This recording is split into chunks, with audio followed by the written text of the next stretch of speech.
ఏమే మీ ఆయన రెండో పెళ్లి చేసుకుంటాడని ఎలా ఒప్పుకుంటున్నావు మరి? ఏం చేయనే, మా అత్తగారితో నేను ఒక్కదాన్ని ఏగలేక వస్తున్నా మరి. తప్పుడు పనులు చేసి పాడైపోయిన వాళ్ళకంటే చెప్పుడు మాటలు విని చెడిపోయే వాళ్ళే ఎక్కువ. అయినా నమ్మకం అనేది మనిషి మీద ఉండాలి, ఇతరులు చెప్పే మాటల మీద కాదు. శరీరానికి తగిలిన అన్నం పెట్టినోనికే సున్నం పెట్టే రోజులకి ఇవి. అందరూ నా వాళ్ళని నెత్తినెక్కించుకున్నామనుకో నట్టెట్లా ముంచిపోతారు గుర్తుంచుకో.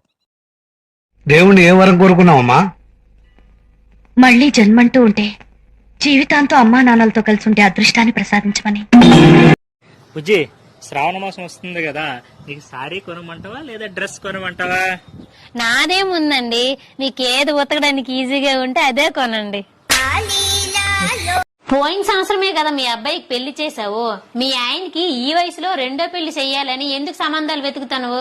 నాకొచ్చిన కోడలు గయ్యాలు గంపే, దాంతో వేగలేకపోతున్నాను. అందుకే నాకు సపోర్ట్ గా ఉంటుందని మా ఆయనకి రెండో పెళ్లి చేద్దాం అనుకుంటున్నాను.